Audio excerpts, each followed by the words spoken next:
Hi, so we're here now at the Image World booth with Direct Lori and Jimmy. So, sir, base po dun sa in-announce niyo po kanina, balak niyo po i-revive ang Batang X pero in animation form po. So, ang unang tanong ko na lang po muna, ba't po animation style siya ngayon compared sa kasanayan po natin noon na live action po yung versions nila? Gusto pala para kay Sir Jimmy yun. Idea ko yun.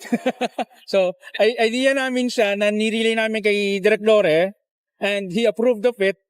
Pero set within as a little rule naman.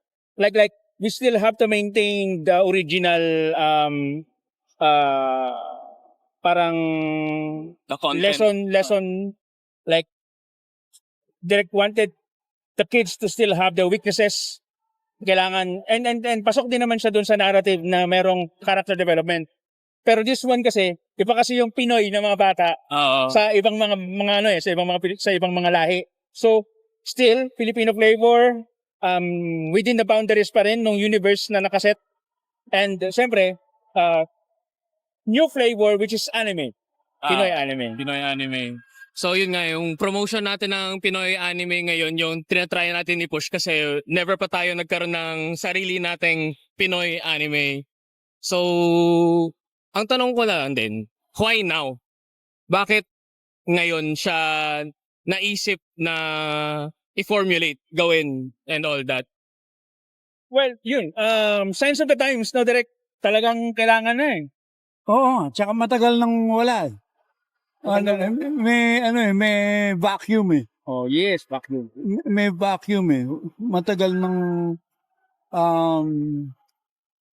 not necessarily anime but Pinoy heroes na hindi imported, na with local values and with human characteristics, hindi puro power.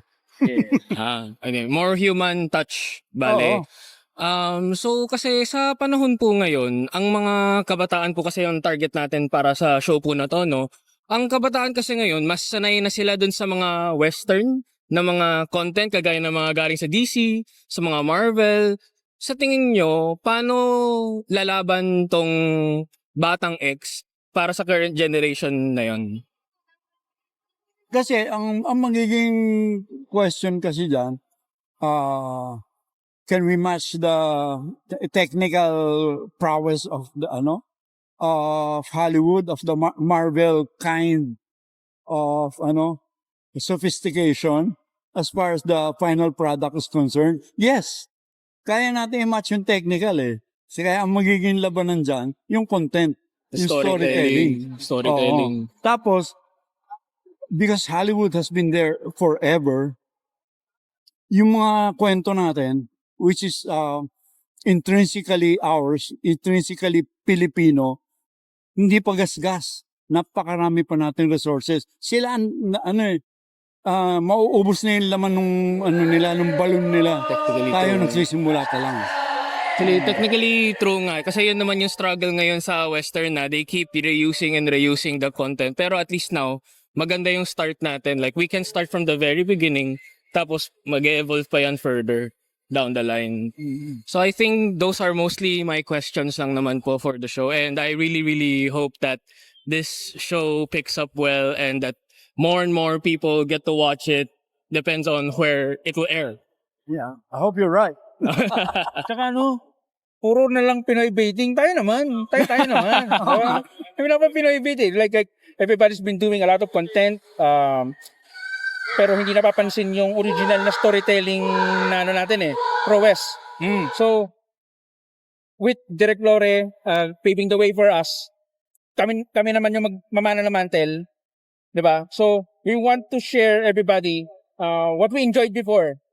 Tapos, kumbaga, bigyan natin ng choice naman yung ibang mga nanonood, especially the kids na. Actually, Sige, we're anime fan lovers talaga. Like we're anime fans talaga. By blood, lahat ng batch Even you, for sure. Yes. Oh, Yeah. no questions asked doon. Yes. Karamihan ng mga nandirito ngayon sa event na to, animation talaga ang pinapanood. Pero when you experience going in Japan content festivals, mapapansin mo kanila kwento 'yon. How about us? How about ours? Tama lang din na kailangan na nga ng Pinoy pride, ng Pinoy stories mismo kasi palagi tayo na-outsource sa mga ganyang jobs eh. Yes. Ibig sabihin, alam natin na kaya natin gawin yung Now- jobs para doon. Paano pa kaya pag sa sariling stories natin dito? Now we have the talent. Ayun. Now So, we need the storytellers.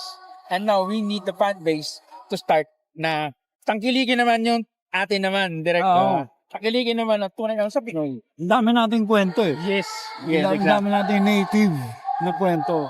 If kids nowadays know how deep the lore ng mga Filipino content, especially yung folklore, oh my God, sobrang ganda niyan pala develop.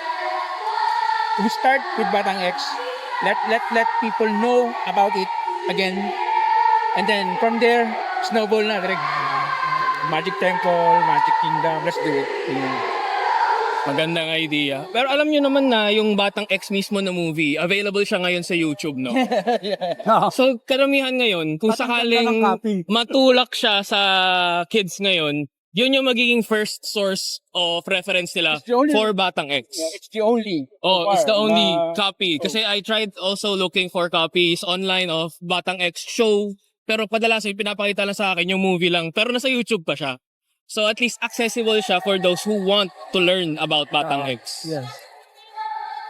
Yeah. So I think that's most of it from me. Thank you guys for taking the time. Thank you. Thank you, Reniko. Thank you po, sir. Thank you.